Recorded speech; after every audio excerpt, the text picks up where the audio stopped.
Hi, everyone. My name is Inês, and I'm a campaigner at Stay Grounded. Um, I'd like to welcome everyone to this webinar entitled Private Jets, How to Ban Them.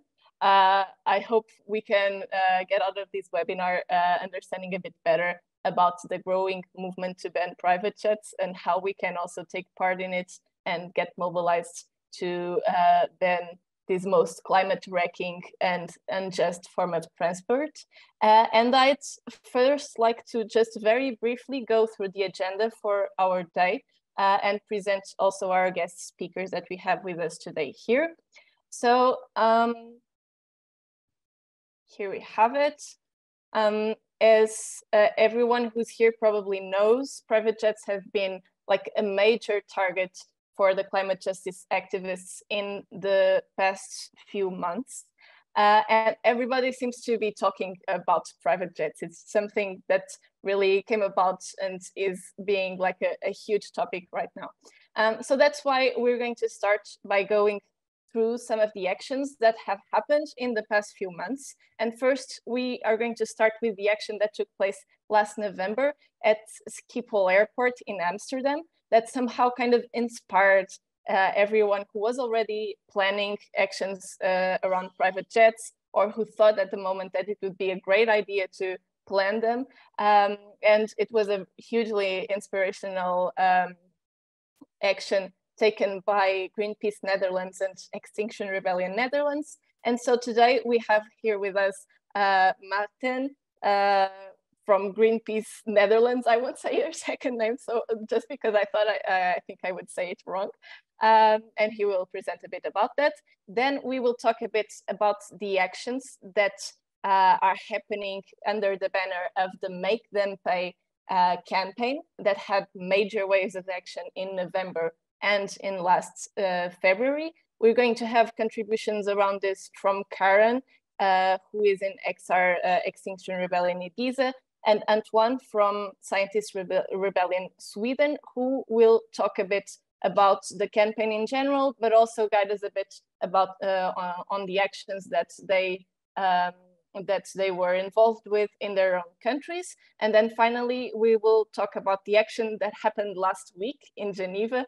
This is probably an action that is on everyone's minds right now, the action targeting the EBA's private jet fair, the biggest private jet fair in Europe, which was a hugely visible and successful action also. And to present that, we will have the great joy of hearing from Sarah From, who is also a campaigner at Stay Grounded. Then on part 2 of the webinar, we will go on to talking a bit about how these actions can go on to become actual political victories, which is super important. Again, Martin will also speak this time about how best to frame private jets and also taking into consideration what I said, that they are like the most climate-wrecking, polluting and unjust form of transport. And he will also talk a bit about the recent victory at Schiphol and what it means for the bigger picture and for the advance of these demands to ban private jets. Then second, we will have Thomas Gelan from Greenpeace Europe, who is going to tell us about upcoming political opportunities to ban private jets and how we can use them in our own advantage as a movement. And lastly, Sarah will join us again to present the recent Stay Grounded campaign to ban private jets and end luxury emissions. Finally, we will have a moment to tell you all about the ways in which you can get engaged with these like growing and sizzling movements to ban private jets. And after this very full agenda, I hope we will still have time also for some questions from everyone. So I would just finish by saying that feel free to send questions over the chat throughout the webinar. I will pick some of them at the end of each section to present to our speakers. And if you want, when we open up for moments of questions, you can also put a chat in the chats, a star in the chat, sorry, and you can speak your questions. And So yeah, as I don't want to take any more time from this very crowded agenda, I will give the word to Martin, who will share some lessons learned from the action at Schiphol Airport. Yes, thank you very much, Ines. And I don't think this was actually the first one action on private jets, but it was quite a big one. So we were with hundreds of people, and I briefly just want to show you, yeah, what happened there, and also what are the lessons we learned from that. Next.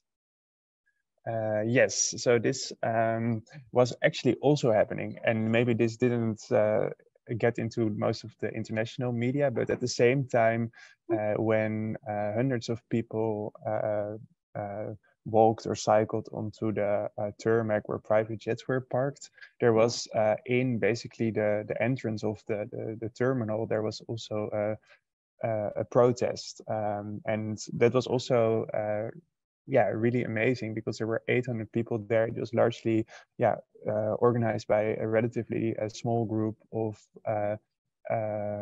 people from local groups. And it was also the first time that the municipality actually allowed to protest inside the terminal entrance.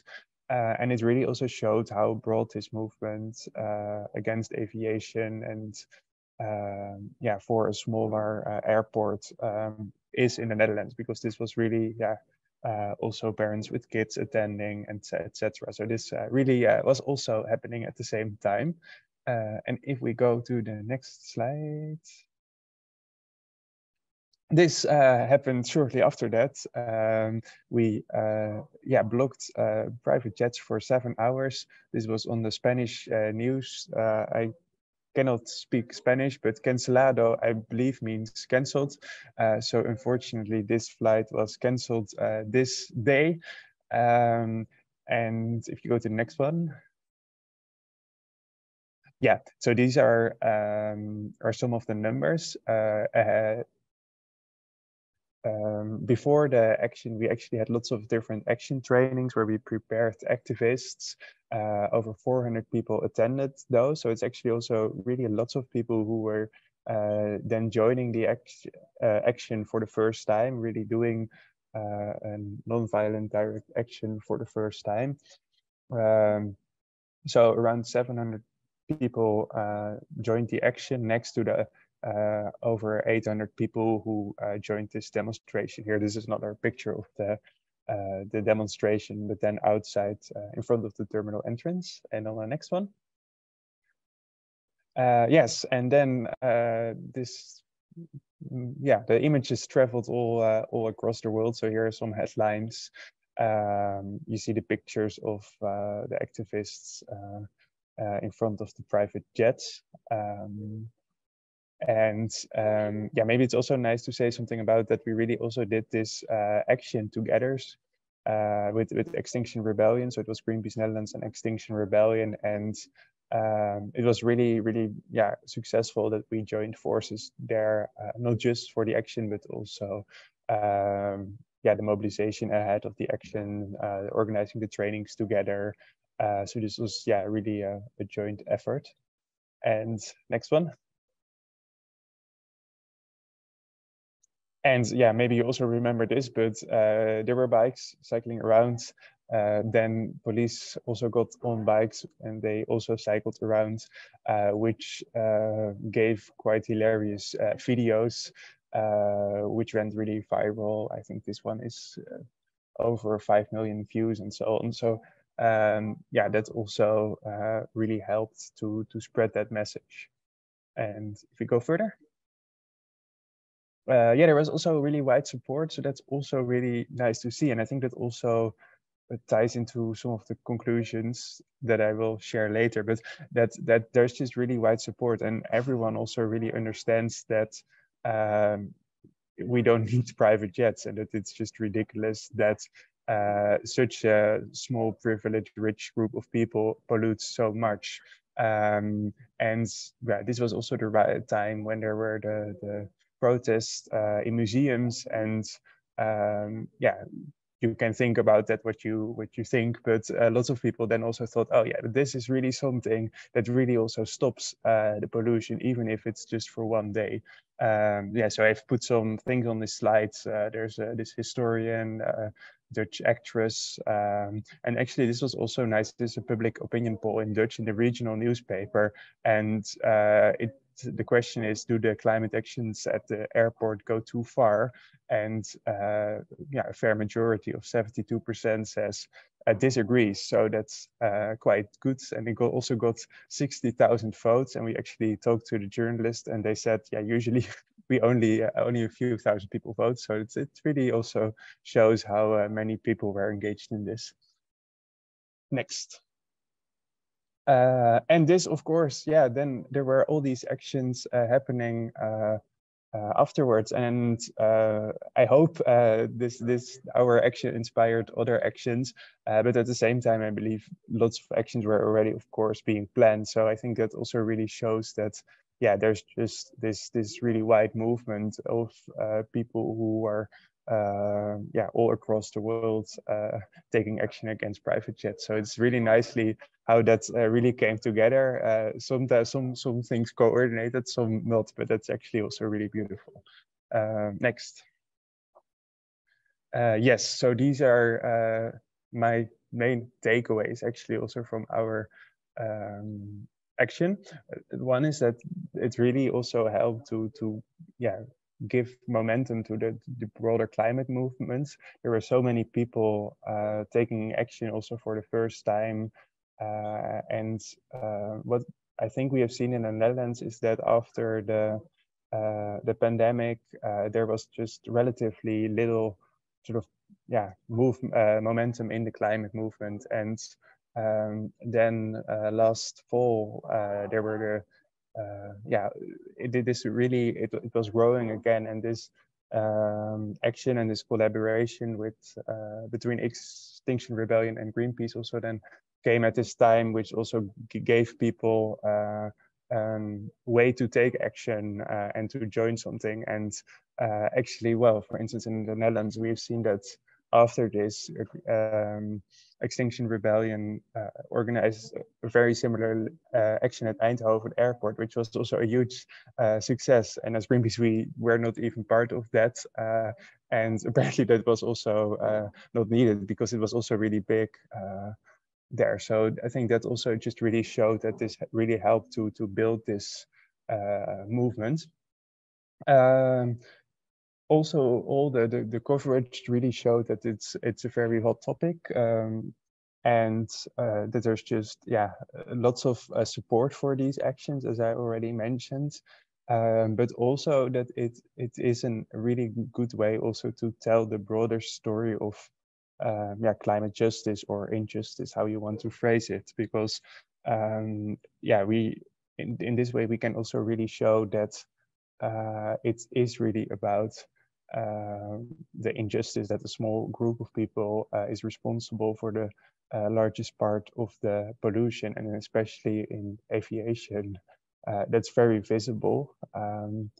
Yeah, so that was one takeaway as well. Then working together, so for us, we're with Extinction Rebellion, but also all the local groups who were involved, that really made it to this success. Later on, we're talking more a bit about the political implications, so we'll elaborate a little bit more there.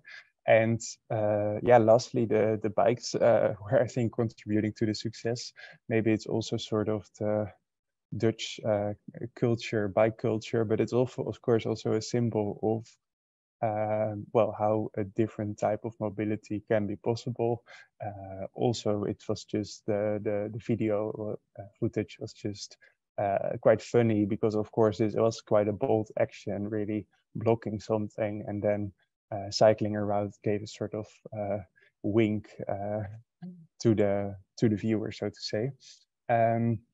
Yeah, so these are my main takeaways. And in the second part, we will talk a bit more about the political side, which was also, yeah, a success, so to say. So I would keep it here for now. But I don't know if we have, Ines, the time for questions now, or do we do that later? I would basically maybe take the first part of the presentations and then open for a bit for some questions if people have some, and then in the second part again. I think it makes more sense. So yeah, thanks so much. I think it was really a great overview of what happened, and I really think something very important is the fact that this is really a growing movement. It's not like this campaign or this organization or group that is doing this. It's something that is becoming more and more connected, and I think like a testimony to that is the Make Them Pay campaign, who is coming after, because it was already the actions were already being planned for that same action, which for that same week, which was the week of the COP, but they somehow got connected as if it was something connected from the start. So that's really something wonderful to see, and I think there's these connections throughout all of the actions that are being made around private jets. The ones that we are going to discuss here, and also the ones that we are actually not going to discuss here. But now, so I would give the words to Antoine from Scientist Rebellion Sweden, and afterwards to Karen from Extinction Rebellion Ibiza, to give this kind of an overview on the Make Them Pay campaign and what is happening and how were the specific actions that happened in their countries in Sweden and in Spain, in Ibiza specifically. Yes, thank you. So it's a little bit difficult to follow after this amazing presentation from Netherlands, because it's really huge what you've done there. The protest and actions we have organized in Sweden are not as massive, but I will talk a bit about that anyway. So we have done actions in Sweden into the Make Them Pay campaign. So I will just talk briefly about the campaign, and then I will talk a bit more about what we have done in Sweden. And the Make Them Pay campaign is actually supported by Scientist Rebellion, Extinction Rebellion, and Stay Grounded. So it's also different organizations working together. And it's been mainly 2 waves of actions. So one in November in 11 different airports, and one in February with over 20 airports. But also there was one action in Switzerland for the World Economic Forum in January. So in between the 2 big waves. And I want also to stress here that there is a fair concentration of actions in the European countries for this Make Them Pay campaign, but it's also in the US and in Australia and in New Zealand. So yeah, so the campaign started end of last year, basically. And there are actually 3 demands. So it's not only about private jets. Of course, the first demand is ban private jets, which is an obvious one. And we have already talked a lot about that today. But we also have the demand to tax frequent flyer, which is basically the level just below private jets. So we have that also, and then make polluter pays, which is a bit more general demand, but it's not fully only about ban private jets. And it has been actions at airports, but also in the cities. So we have organized, at least in Sweden, protests in different cities, and it was always coordinated with the action in the airport, which was great. And also for the activists who were taking part into this protest in the cities, it felt very meaningful and motivating to have to be doing that at the same time as the actions at the airports. So a little bit of background now, moving on to the Swedish case. We have actually a quite good track record of flight action in Sweden already since 2020. There was there has been 3 waves of flight actions in Sweden already. And one in 2020, 2021, and the last one that was Extinction Rebellion only. Was in 2022. This one was a bit unfortunate because Putin stole all the media attention from us when we did that one, although it was the biggest one we did. It was 12 different actions all over Sweden. And from those actions, we actually have had at least one activist who spent 2 months in jail. And you have some pictures. So this is kind of the background because those actions were only Extinction Rebellion. But now moving on to the Make Them Pay campaign, really. It started in November 2022, I said, with one action at Bromma, which is a small airport very close to the city center in Stockholm. So it's really the airport for lines to Brussels and private jets. So it's a very good target.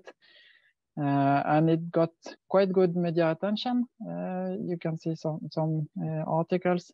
Now I'm talking about Swedish media. It was a fairly simple action, so it was not too many activists. I think it was like a dozen of activists involved in this action. We noticed that it was good media attention and also in the social media. We think it's because it was globally coordinated with other actions. So that really helped to get some attention also locally in Sweden. And definitely because we were there as scientist rebellion. So you can see on the picture that some of us have these lab rocks. Not only scientists were there, it was a mix of activists from Scientist Rebellion and Extinction Rebellion, but it definitely helped to get some articles in the news. Yeah, and that action was actually with no legal consequences, so no one got arrested or so on. So we could actually block the entrance to the terminal for, I think it was 3-4 hours, and there was no legal consequences to that.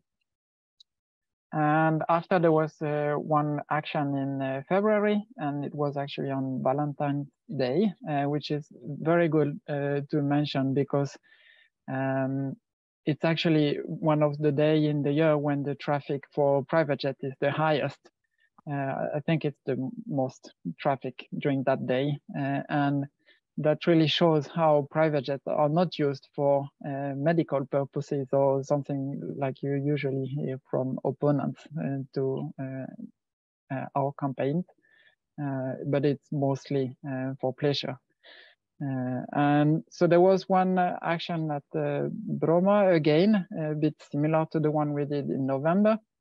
With more activists, again, a mix of Scientist Rebellion and Extinction Rebellion. We had this very great slogan that was love in action. You see we had the like hearts with the Scientist Rebellion coloring. And at the same time, there was a few activists that blocked a train that was a fuel train. So the Arlanda airport, which is the big Stockholm airport, get fuel through train lines, and they were going on this train line and blocked the trains.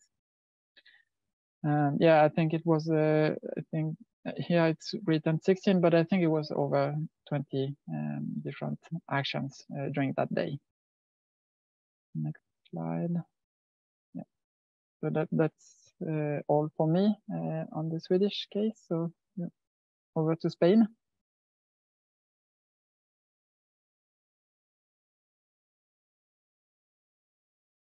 Thank you. I take it that I carry on. I take it from there, Antoine. Muchas gracias. Thank you so much. Quite amazing what you've achieved and what you've done. It's an honor to be invited here to explain a little bit our contribution from Spain, which seems minuscule after all that you guys have done elsewhere.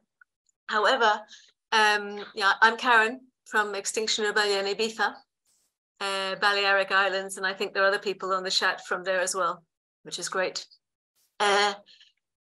Spain is Ibiza is Spain's #1 private jet airport in the high season in July. After that, it's #2 after Mallorca, but it's still huge amount of traffic, taking into consideration the population is relatively small. Ibiza is the hub for the rich, the famous.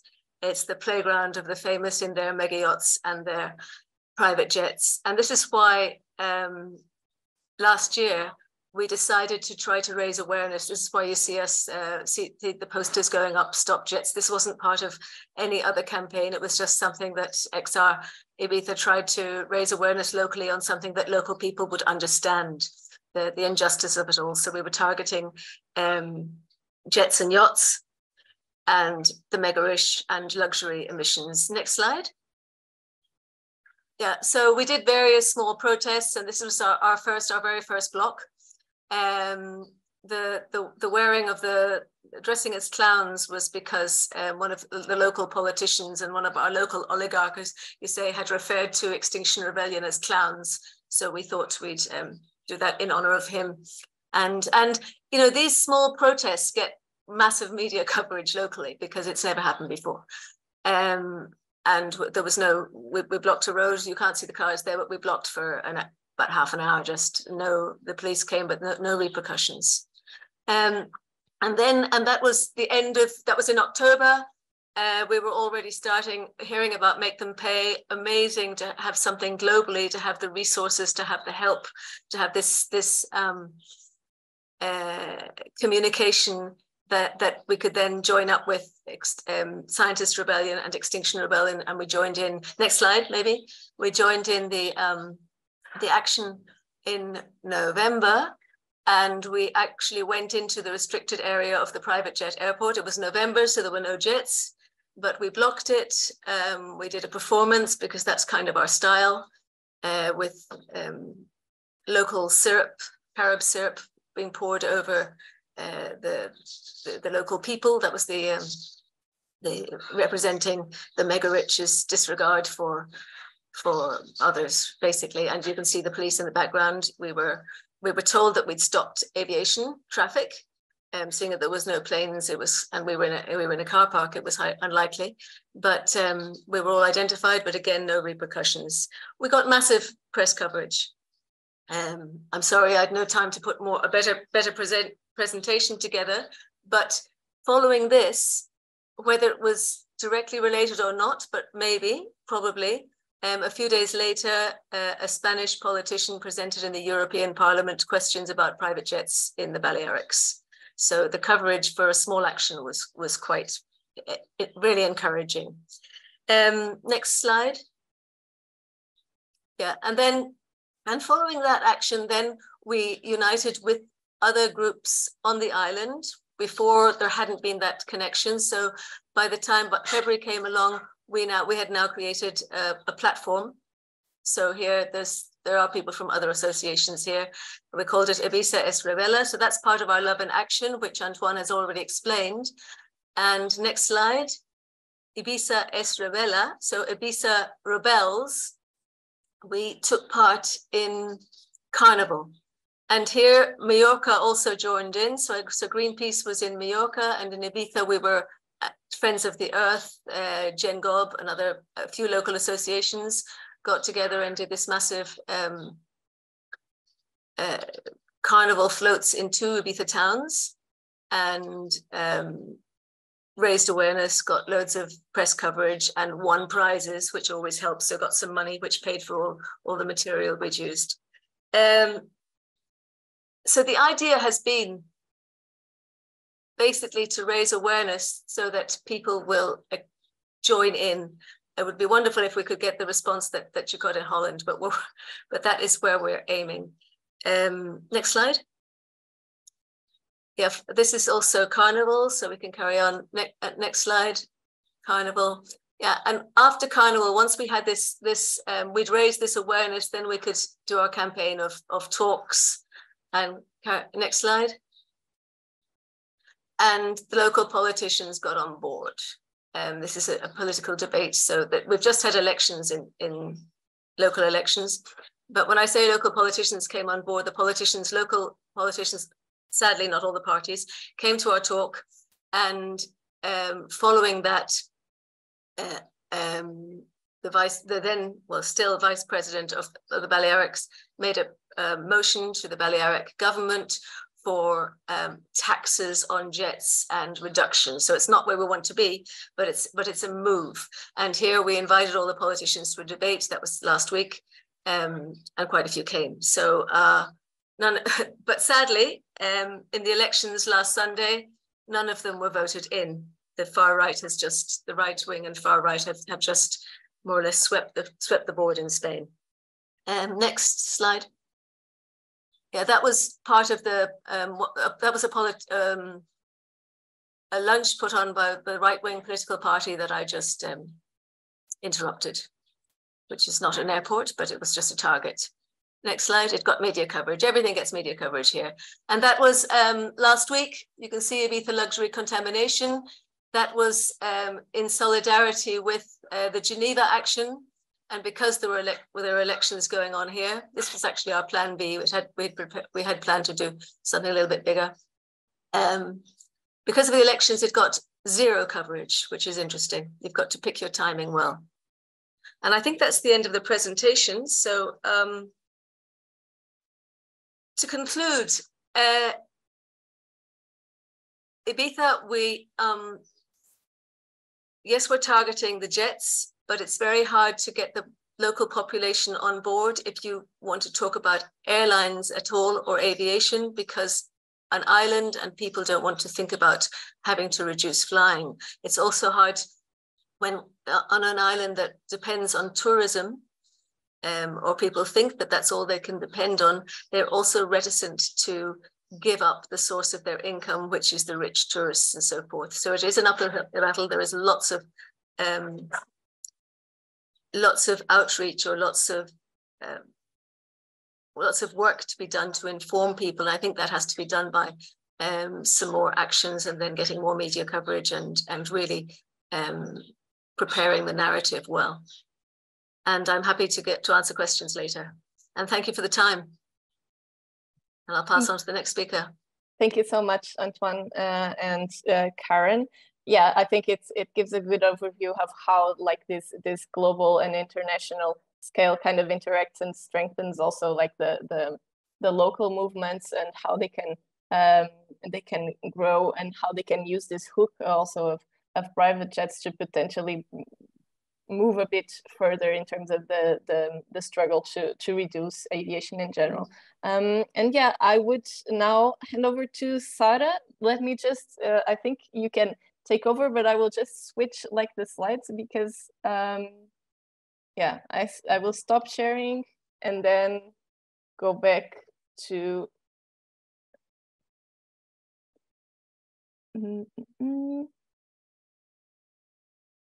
share my other presentation.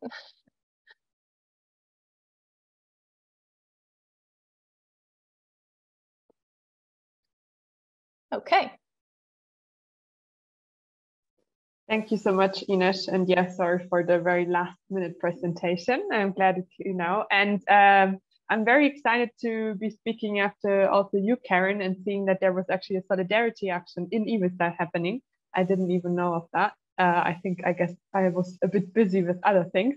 So really happy to see that happening, and also just generally see like how there was this progress, and I can see action elements that have been also used, for instance, in the Netherlands, and I see how we somehow picked them up or they have been picked up.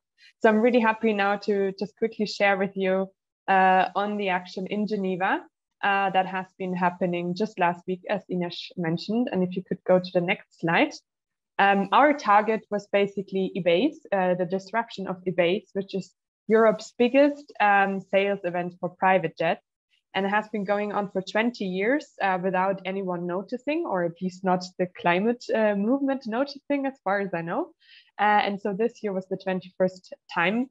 And this year, some people wanted to make sure that it doesn't just pass by unnoticed, and people, rich people, buy their private jets, you know, in a nice environment. There were people who wanted to change this. And it's also one of the biggest global sales event, basically. So there were activists that are supporting, for instance, Greenpeace, Scientist Rebellion, Extinction Rebellion, and Stay Grounded, that did join together for making an action to disrupt effectively this event and stop rich people from buying this luxury mega polluters. The private jets. And one thing also at the beginning for what was really successful in the organizer's mind was basically that there were 17 countries represented.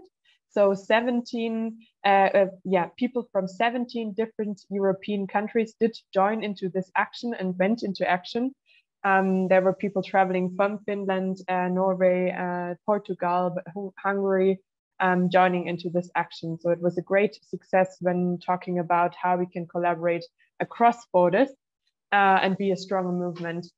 And yeah, we were targeting private jets and the damage that these private jets do the climate and the planet. And the main demand was to ban private jets. But as I will also share later on the campaign a bit more, this is not our, at least at Stay Grounded, this is not the only demand we have, but the supporters here had this as the main demand to ban private jets. As they're the most polluting and unequal form of transportation on this planet existing, and there's no place for these private jets if we want to have a just and sustainable future. So what supporters did, we can see on the next slide, there was also a tarmac involved. I think this is very and there were also bikes involved. I wonder why. So there were basically two groups in this action that joined the action, two different teams, and one was equipped with ladders and had to climb some fences, and others went on bikes and went on this tarmac. Because just to give you an idea on the design, there was this exhibition hall close to the airport, and then where people could gather. They would have fancy business stands where people could join and chat and make their conversations about buying private jets. And then there was the outside exhibition where you actually had private jets, and this was just next to where aviation is taking place in Geneva, just next to commercial airplanes and aviation. So looking at the next slide, we see, the second group or other groups also had to go over a fence to actually reach the private jet exhibition. And very important for the people in this action was to never cross towards actually landing, the landing stripes and anything involved into the normal aviation, because that would have had very huge legal implications. So the idea was to stick to this exhibition and to stick to the private jets. And what we see at the next slide is there was a big success in spoiling and disturbing this champagne party, as people used to call it. It was disrupted. Some people chained themselves with handcuffs, as you can see in this photo, onto the private jets outside, and there were banners involved. Also on the next slide, you can see that these banners were similar to what you have, at least in Europe, as far as I know, on cigarette packages, these warnings, health warnings. This was a similar design, and you might realize that the sign and the logo, that's the logo of the Make Them Pay campaign. So this is the continuation from our understanding on this campaign and the successful actions there. And then in the next photo, we see that men in suits weren't necessarily happy about what happened there. So they themselves got involved and tried to drag people away from their private jets. So not only official security or police, but also people involved from potentially organizing this event that got very mad. So this being mad ended in what we see in the next slide. All of our activists being unfortunately detained, all of them being arrested. They were held for a very long time, first outside, just next to rich people still discussing on which private jet they want to buy next, but then also later in custody. meaning that we had people that were in custody more than 24 hours. And there were also legal charges involved for everyone. So I can see that some of the other actions that we heard of before had a better standing there. But still, after all, we achieved what we wanted to achieve, because looking at the next slide, the world now knows we need to ban private jets. And of course, the world knows this because of all the actions that have been taken for Geneva, but maybe also the one in Geneva contributed to that. And also looking at the media review, when we look at the next slide, we see that there have been a lot of articles. Also one highlight potentially was the Guardian article, which I have to say from a personal perspective, I was really happy about this one because it picked up a lot of the framing and the narrative that also the groups involved and supporters tried to push for. Already looking at all the details, I think it was a very good report. And looking at the next slide, we saw that there were more than 1,000 media reports on this action in 35 different countries. Even in Pakistan and Korea, there were online articles related to this action. There was national European media that covered it. And also print and TV. If we go to the next slide, this is Tribune de Genève, which is like a local free newspaper that you can get everywhere next to the metro and so on stations. And there it was also the heading the next day that the airport has been blocked, which isn't true, but we are okay with this framing, I guess, because as I said, the goal was never to disrupt the normal airport things going on. However, for precaution measures, the authorities decided themselves to stop air traffic for 1 hour. So there were some normal airplanes that couldn't stop in Geneva but went to Zurich instead, which for us was a scenario that we hoped wouldn't happen because, again, we were scared of legal implications. But we knew that people joining in didn't preach or didn't do anything related to stopping this directly. We had a clear action consensus. So people decided to go forward with this action. And I think this disruption for 1 hour as a precaution measure actually led to a very big attention by media and by European media on this action. So I do think it gave basically this action a push in public attention. And last but not least, on the next slide, and afterwards, the next slide, we can see there was also a legal demonstration, which was like a solidarity demonstration organized by other groups, local groups. And also in the next slide, we did have local people joining in there also on bikes and going to the exhibition hall and being there. And maybe just lastly, what I wanted to share on the last slide was also something that's connected to all the work that has been done before by others, people here in the room. So Sean, actually one of our campaigners who's also present today, did get a nice newspaper, which was like a business aviation newspaper at this exhibition hall or close to it, basically. And there is a mentioning that February saw an unprecedented number of sit-ins and at times violent protests as part of the Make Them Pay campaign organized by Extinction Rebellion, Scientist Rebellion, and the Stay Grounded Network. So they were basically scared. They basically know that people and groups are on this. And I think for us, that's actually a quite good sign.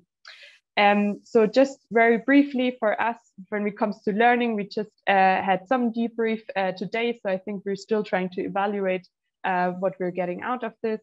From a politics perspective, France and Netherlands called for or tried to put discussions on tightening legislation on private aviation on the agenda of the Transport Council in Luxembourg, which is actually happening today and now. So that's one impact we can see. And otherwise, let's say internally, we can see that the coalition building went quite well. And yeah, the success of mobilizing 17 countries basically shows that the people organizing this succeeded in hitting the right target. And yeah, activists from the movement understanding this is something where we need to push forward for. Thank you.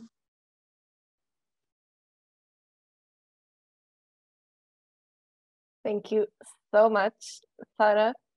And yes, I think it's wonderful that you finished with that screenshot of the article in the eBay's magazine, because I was also going to bring that up, and it's something. It's just a testimony to how the global movements to ban private jets is actually getting a lot of attention and getting on the nerves of the people that and the companies that we are targeting. And it's really wonderful to see that, and that's a bit of what we also want to approach in the second part. How can we take this amazing strength and unity that we are seeing in this growing movement, and what are the best ways to actually move forward and transform this strength into actual political victories?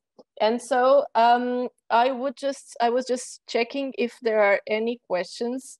I don't think there are, because I'm very happy because the chat is very active. So please, it's wonderful to see your reactions and to see that everyone is very thrilled about all the presentations. But if there are no questions, I would perhaps move forward to Martin again, to talk a bit about the framing of private jets and how this can be done best, and to talk a bit about also the Schiphol victory. And then if you by any chance remember any questions, we will have a second moment to answer them at the end. So I hand over to you.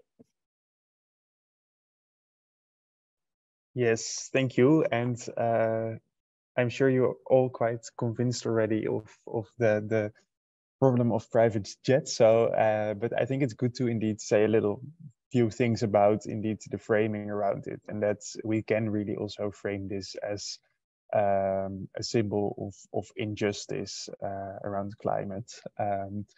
But there's a few elements to that I briefly want to discuss. And I think one is also just really the growing numbers, and that's what you see across Europe, but also in other places, is that just the number of private jets is increasing. And I think that also really appeals to a lot of people, that it also just really feels fundamentally wrong that when basically everyone is trying to minimize their carbon emissions, of course not fast enough, but there's actually this the aviation industry who's talking about growing and more flights, and actually private jets is also a really prime example of that, which is really actually steep growth, which just simply needs to stop. So I think that's one element.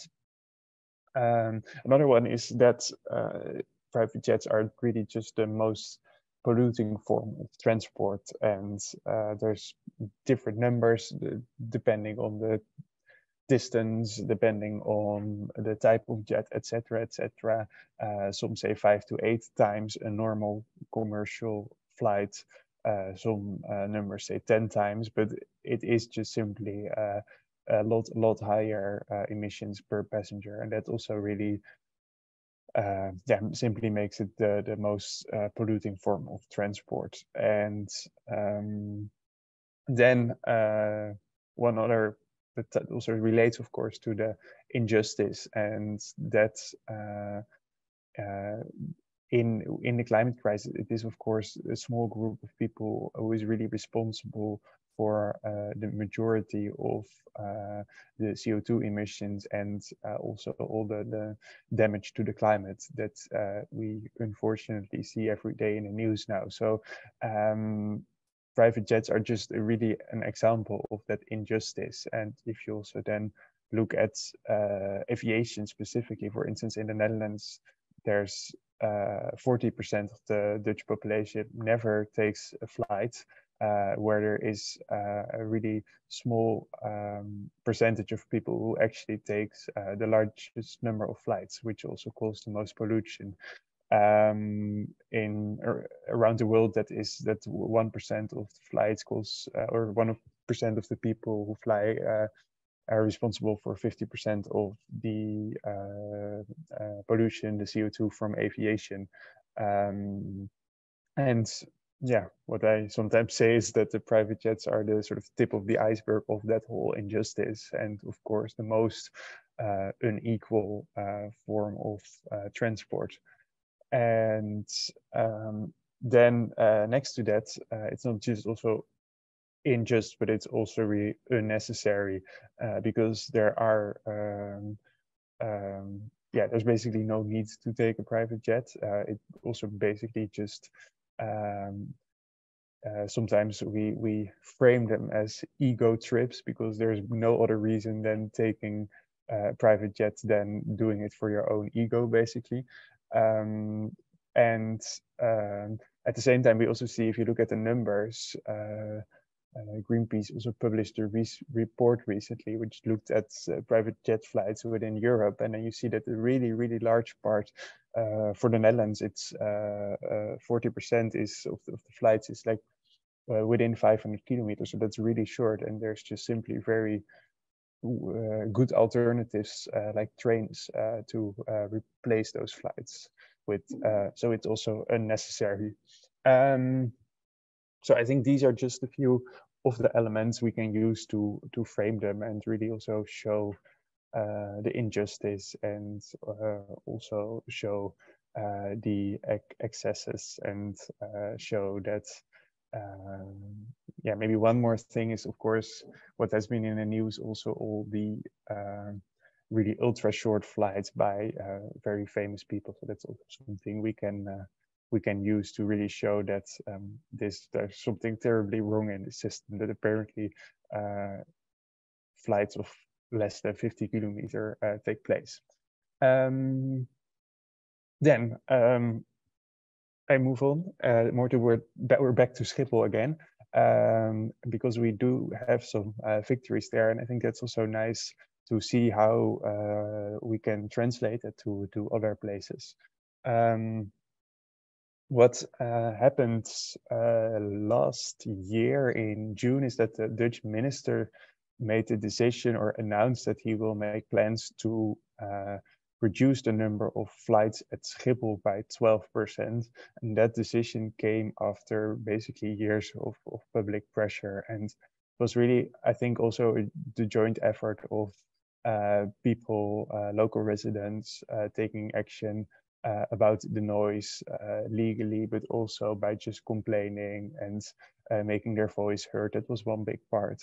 Another one was that a small nature organization found out that Schiphol didn't have a nature permit. We more focusing on climate together with climate action groups, also saying that the number of flights need to reduce, which also was reflected after some years in public opinion polls, which really changed from people supporting growth of aviation to people supporting fewer flights at Schiphol Airport. So that, I think, also really came together. In the end, it was noise that became a problem, because it's a bit technical, and the lacking nature permit basically created an illegal situation that the minister needed to end, and therefore he had to take that decision. But that really just came from all this public pressure. That was last year, and then this year, actually a few months ago, the airport announced a few steps. One of them being a ban on private jets at Schiphol Airport. Another important one is a closure during the night, which is basically common practice in other airports, I believe, across Europe. But at Schiphol, there's basically still many flights during the night, which deprives people from their sleep in the area. And that's, yeah, it's basically also the airport realized that did need to take a step forward. So that yeah, is of course it's definitely not enough. So we'll continue pushing for more, but it is definitely also a step in the right direction. And I think also going back to the their decision that they want to ban private jets also really shows that it's possible. So that's really something we can learn from and really see, okay, if Schiphol can do this and wants to do this, then other airports can do it too. What plays a role is that, well, in their communications, they actually really also mentioned that it's the most polluting form of transport, basically also actually repeating some of the frames I discussed earlier. But I think in the background, what also plays a role is basically that it's not really in their interest to have around 20,000 private jet flights in a really, really busy airport when the sort of slots, the space at the airport is limited. So for them, it's actually, yeah, the easiest thing they could do to reduce the noise, to reduce the pollution, with, well, a few private jet companies are angry at them, but it's a fairly small group. And for them, it's of course, yeah, it's definitely something feasible to do. Yeah, there is still some discussions going on the legality. How can they do it? There's people arguing if there's a private jet that wants to land there, it has a legal right to do it because an airport cannot say no. But I think they will actually be able to do it. They can basically make it very unpleasant for the happy few who take those private jets to land there by just do not offering customs anymore and so on. So they're just definitely ways they can achieve this, I think. So yeah, I think for us, for everyone here, it's also just important to show that this airport wants it, that it can happen elsewhere too. So I think that's something we can discuss more. And meanwhile, we'll in the Netherlands also continue to push for a national and EU-wide ban. So yeah, that's it about Schiphol, I would say. I think over to Tom, right? Yes, thank you so much. And I think it's amazing to actually take this and revel in this victory and just take strength from it to go forward and push for more and be united in that. And yeah, I will hand over to Tom, who will talk a bit about the opportunities that we have right now, the in terms of politics and policy to actually advance with this and conquer more victories.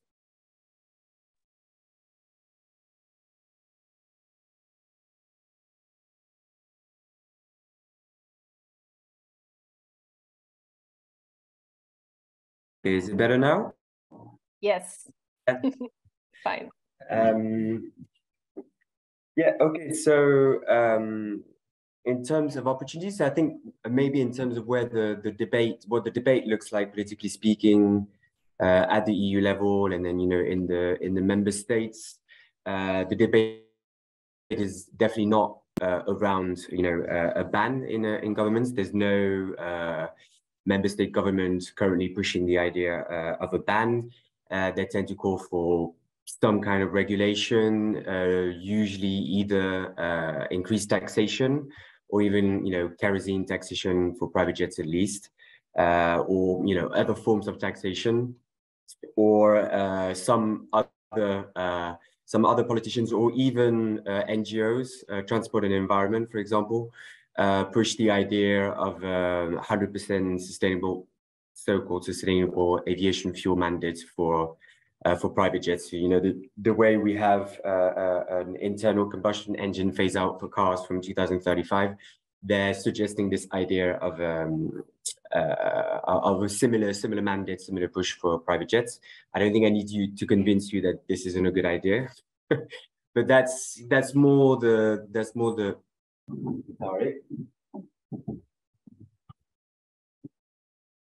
sorry about that. That's more the type of ideas that are being pushed by mainstream politicians at EU level. That being said, there are politicians going for the ban. You've had proposals in France in particular. You had a proposal from the far left grouping for a ban on private jets back in September last year. And then you had another proposal in April from the Greens, the French Greens in the French Parliament. And okay, they're always from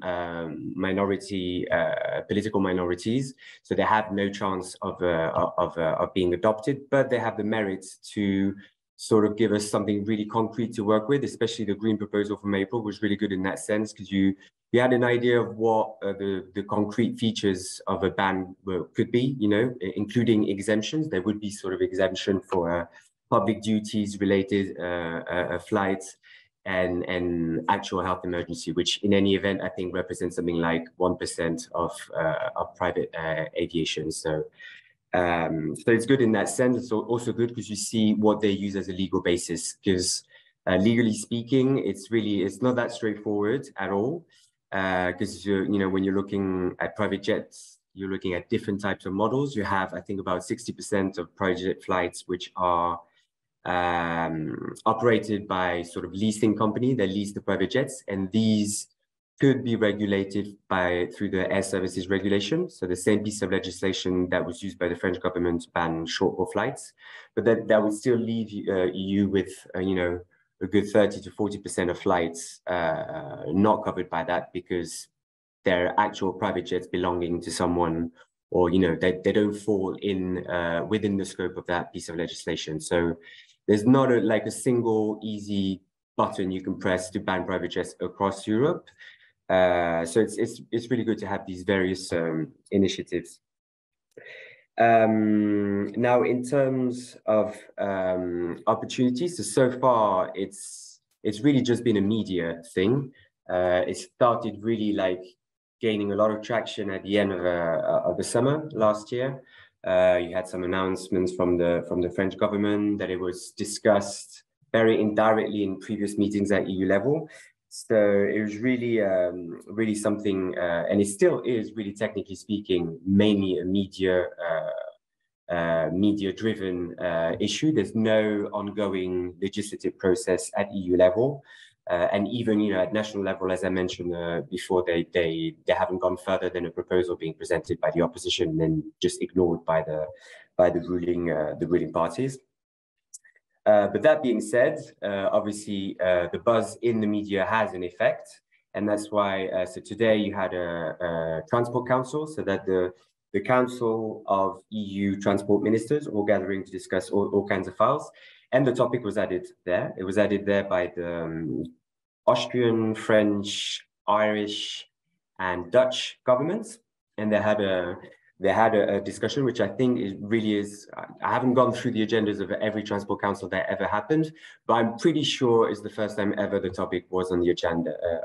So that in itself is already a big deal. As I mentioned before, no one was discussing a ban as such, but it's already really important to have that. So you had the council. I've mentioned the French MPs, the French Parliament discussing proposals. In the European Parliament, you also have interest in the topic. At the end of the day, MEPs are first and foremost. No, busy. Sorry.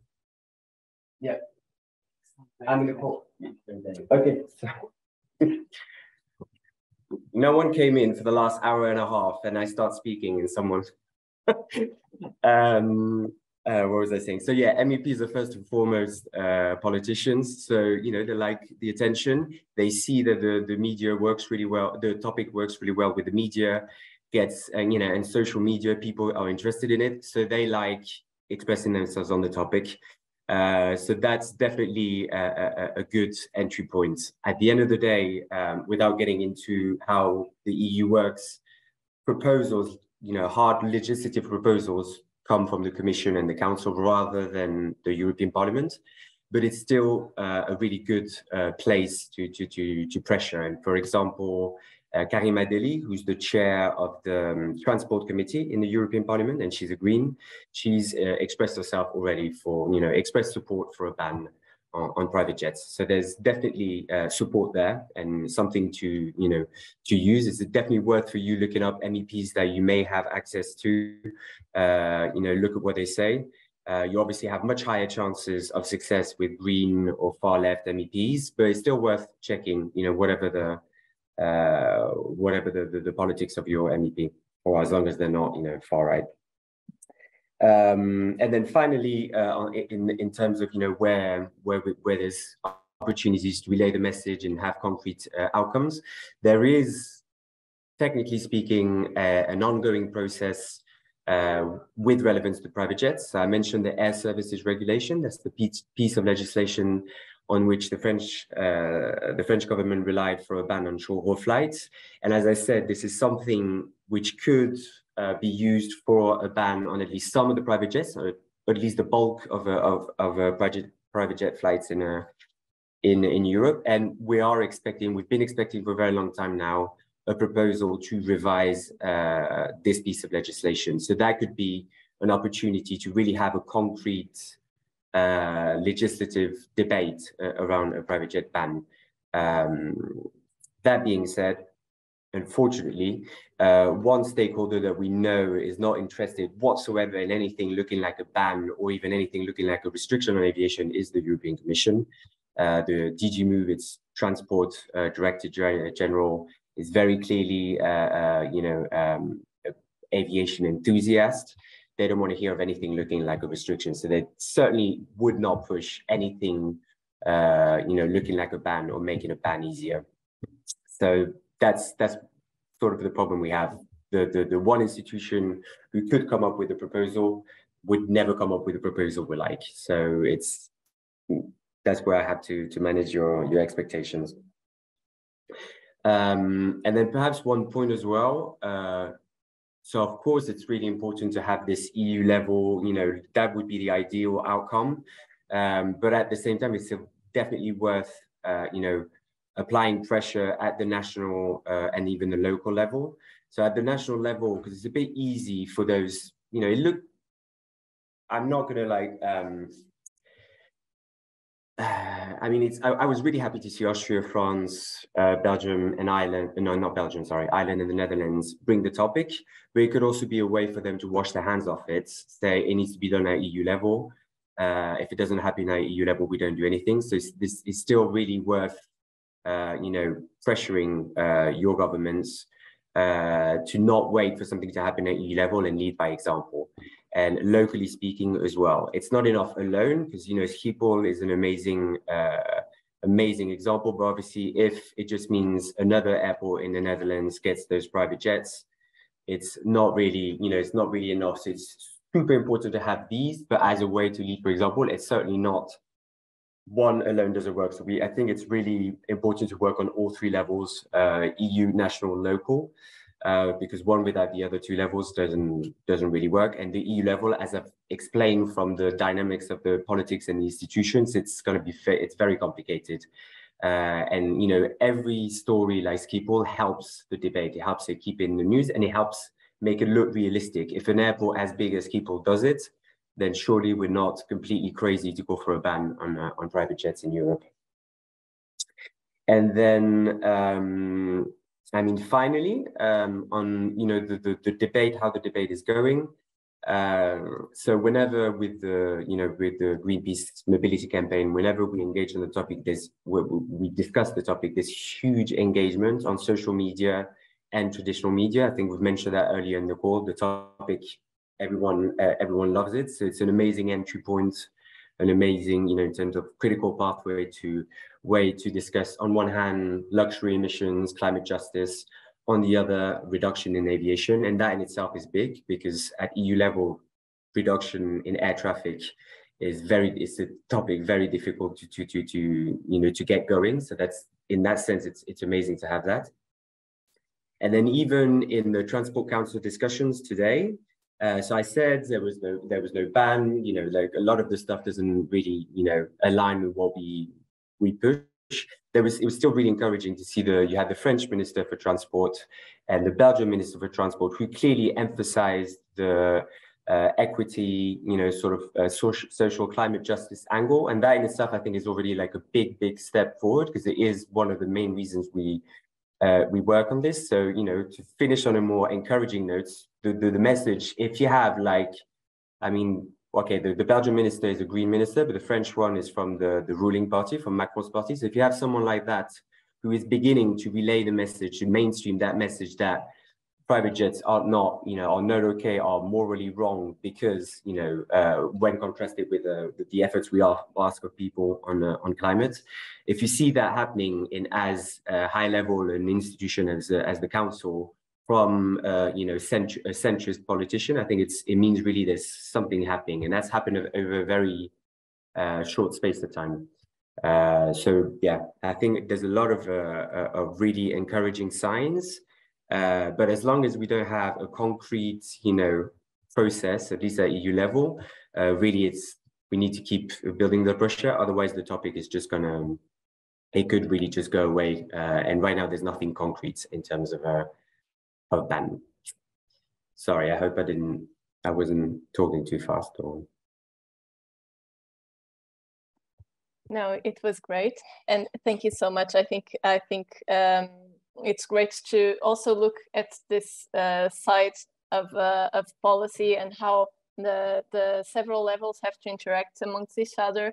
Not only like in terms of locally speaking and spatially speaking, the EU or international level with the national and local, but also like understanding how the actions interact with the communication, and then this like public opinion also boosts and pressures like the policy level and all of that. And I think that's exactly what we are trying to connect also in the campaign that we have launched last week at Stay Grounded, to bring all of these things together and kind of boost and empower all of these sides of the question to really be able to move forward. So yeah, I would hand over to Sarah to present a bit of the campaign, and then afterwards, just to remind you, I will just go over some calls to action and ways that you can get involved, and we will still have a moment to answer the questions that were already put in the chat, and then to close our webinar. So I hand over to you, Sarah. Thank you. And yeah, thanks also so much, Tom, for giving some sort of understanding of where we are at the policy level. And I think it's also something that very much ties into the campaign and what we are actually targeting with this campaign, understanding that potentially the policy environment is not the easiest one, so we're not necessarily very close to major legislative changes here. So yeah, we started, we as Stay Grounded last week launched a campaign on banning private jets and ending luxury emissions. And we do have a campaign website that I will just post here. So you will find a lot of information about what I'm also sharing now, and also more broadly on this website, if you feel like, also having some visual material and reading on it by yourselves. And for us, this campaign is basically some sort of continuation of what has been done with the Make Them Pay campaign, understanding that there is the need to continue pushing forward on banning private jets, but also going beyond that, as it was also the case, or is the case, in the Make Them Pay campaign. So we do have three main demands within this campaign. The first one being the very obvious one, the ban on private jets, for multiple reasons. And I don't think I need to repeat them because we've heard a lot of them here already.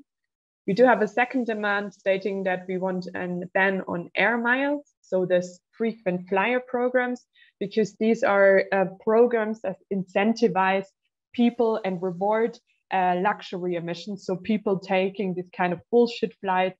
I heard framing earlier on ego trips. I think Martin framed it like this.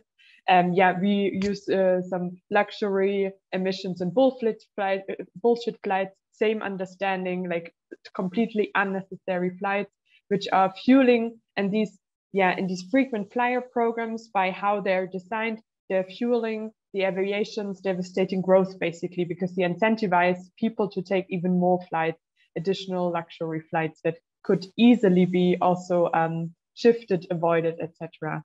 And then the third demand that we have is a tax on frequent flyer.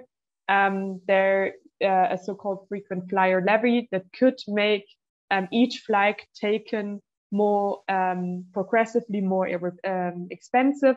So incentivizing also people to take less flights. That's our third approach.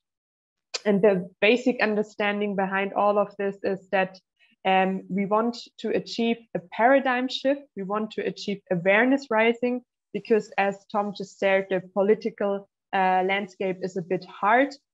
So where we are at is wanting to use all this outrage that's already there in media and use it and make sure that people know about this injustice of private jets, but also go beyond it. So understanding that we can't stop at banning private jets, it's very necessary, it's the pinnacle of injustice, but we need to go beyond that and also at some point tackle frequent flying. So from our understanding, we have this campaign planned until the end of this year, but we very much hope to have this momentum, create a momentum where we then can go beyond in 2024 and increase the pressure on also specifically frequent flying or a frequent flyer levy potentially.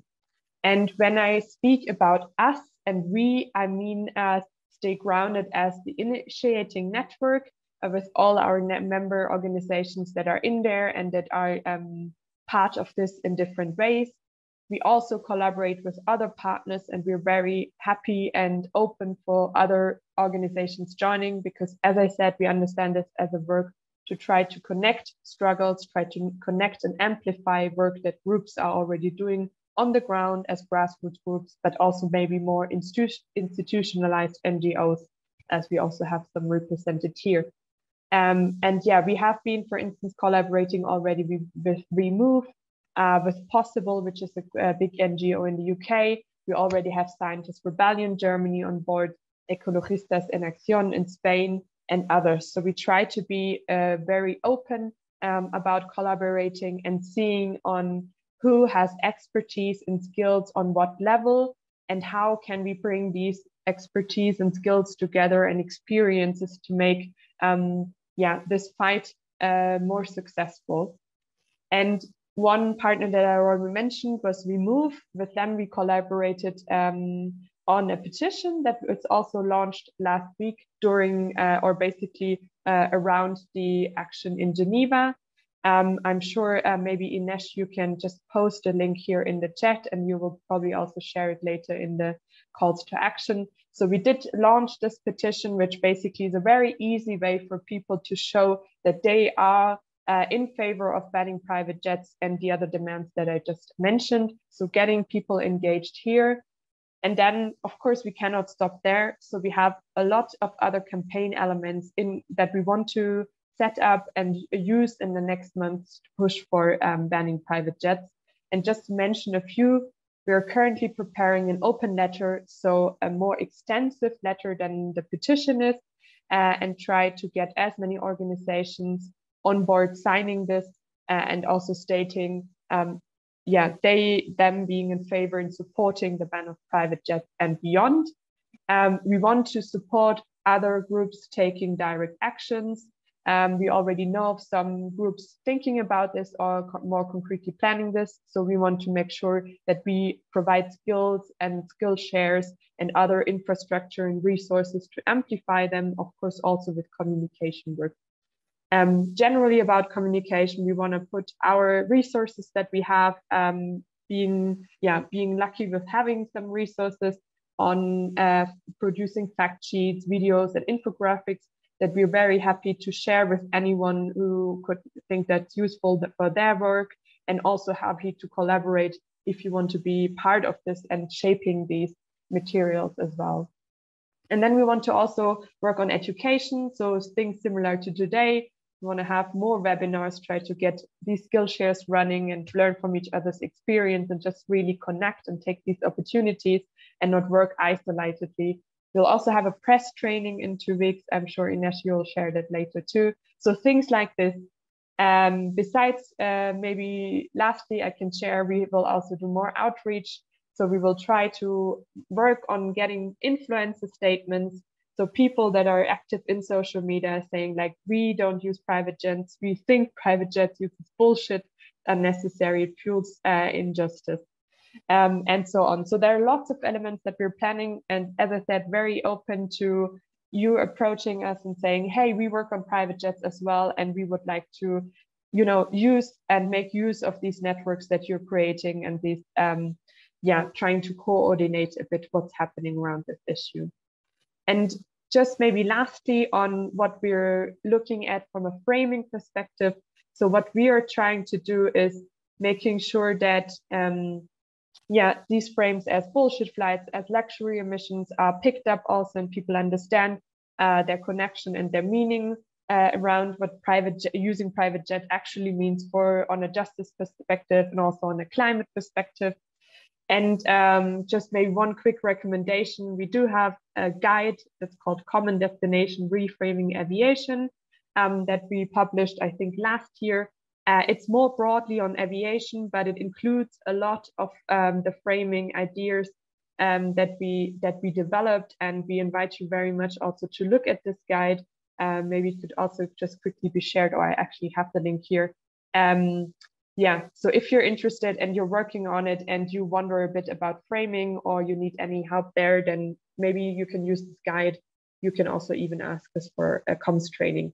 And I think I'll leave it here. And thank you so much. Thank you so much. So I would very, very quickly go on to this. Oh, no, not this one. Sorry, not the screen that I want to share.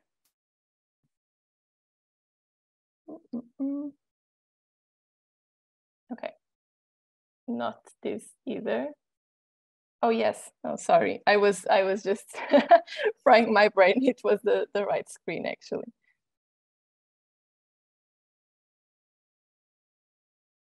Okay. So yes, I was just about to say that it's very, very exciting, everything that we're also doing with this campaign, and interacting with all the other things that are happening in this incredible and growing movement to ban private jets. And so so that people can also enter this and also put themselves to action and collaborate with this growing movement, I would just like to make some calls, which I will send as an email to everyone who also registered for today. But the first one, Sarah already mentioned, it's to sign the petition, but there are actually several petitions. There is this petition that Sarah has just talked about, the petition to ban private jets and luxury emissions, which I will link also in the email, but you already have the link in the chat also. There's also an ongoing Greenpeace petition that you can also sign, and that we also encourage you to sign to ban private jets. I don't know if someone can send the link there, but otherwise I will also send it in the email. There was also like another petition shared in the chat, so you can also look at it, but I will also add it to the email. And this is, there's actually like a growing body of petitions to ban private jets, and this only shows how angry people actually are, and how consensual it is throughout society, the will to actually ban these climate wrecking machines. So I would also encourage you, if you want to take action and to actually integrate these actions that are being planned around private jets, I would encourage you to also find one of the groups in your country who are organizing actions on this. Mostly these are the ones, for example, that we were talking about here are scientist rebellion groups and extinction rebellion groups, but there are also other groups. For example, in Portugal, you have Abluijat together with Scientist Rebellion Portugal.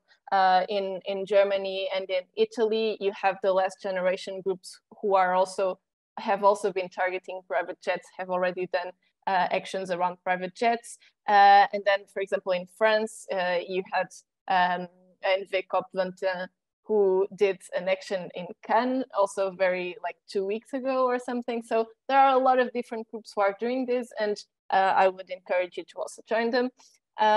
Then You can also register for our press training on June the 13th, the one that Saha was also mentioning, and the webinar series Green Means Grounded, that is going to give like an overview of tools and materials and information that you can use also for better communicate around aviation in general and to counter greenwashing. It's going to be featured in, it's going to have trainings in English, in German, and in French. And you can find all of this in our website, but I will also link to it. You can also join the Make Them Pay Telegram channel, which I will also send the link to get like the latest news on private jet actions to ban private jets. And finally, you can also, I will also send you like a form that you can fill in if you feel like you would really like to support the movement, but more on a remote side, like in specific tasks that you have skills to do, like graphic design or web design or like translations, or you want to give a hand like in terms of narrative and framing and so on, or communication. You can also fill in this form and we will get back to you about it. So finally, I would stop sharing my screen and just, I see that some of the questions that we had here were kind of already answered. I think something one had asked about the right to enter an airport, but I think Ibiza,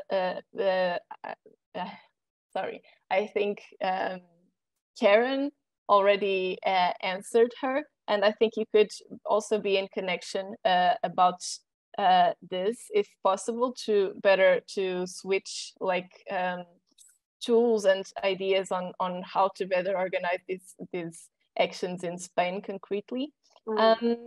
There was also a question I think would be interesting to ask maybe Tom, because Greg from Scientist Rebellion said that it would be very, very useful to understand the legal, no, it was not this one, that here in the USA, we need the kind of analysis that Tom was giving in discussing to inform our private jet campaigns and what concrete actions that governments could undertake in response to our campaigns. Not sure we have that component here in USA.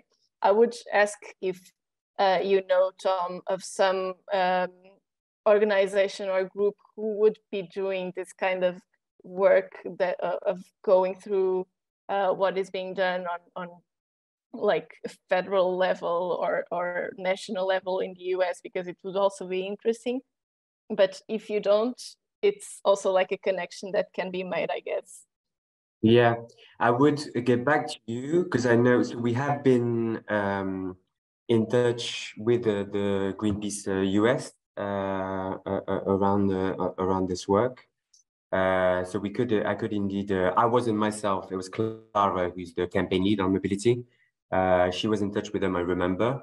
So she may actually have like some contacts. But otherwise, myself, I must say, I have no idea where to even begin if we're talking about this in the US. But I'll check with my colleague Clara, and I'm sure she'll have some contact who could maybe have some answers.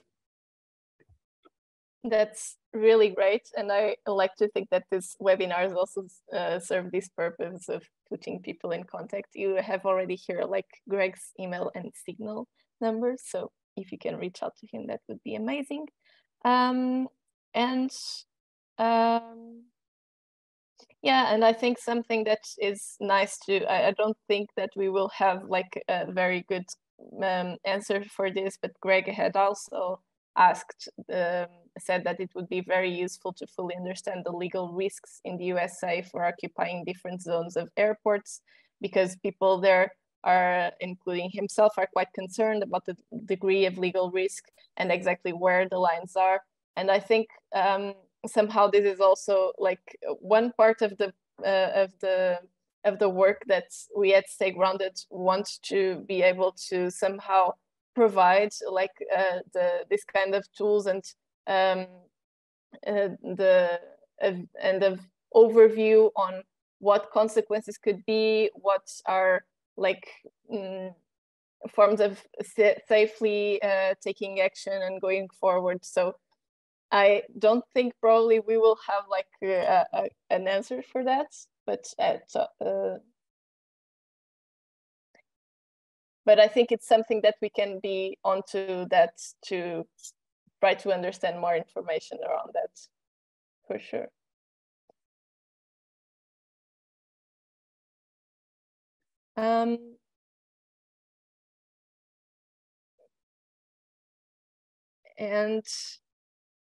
And yes, I think it's like even also for Spain, it's always a question that sometimes the legal risks are slightly different for each country, and they have to be looked at also with someone who is more into the legal framework of each country. But I think we can be connected to also try to give a hand on that part. I don't know if someone else has any more questions. I think I went more or less through all of the ones that hadn't been answered in the chat.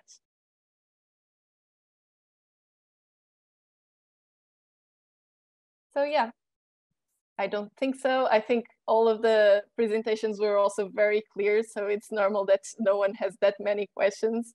But it was really very, very nice to have everyone here. And as I said, the webinar will be available online also, and I do hope that the message can be carried further and that we can still involve more people and go forward together with this struggle to ban private jets, and in general to definitely put a cap on aviation and drastically reduce aviation, as we very urgently need. So thank you, and thanks to all the speakers who came here.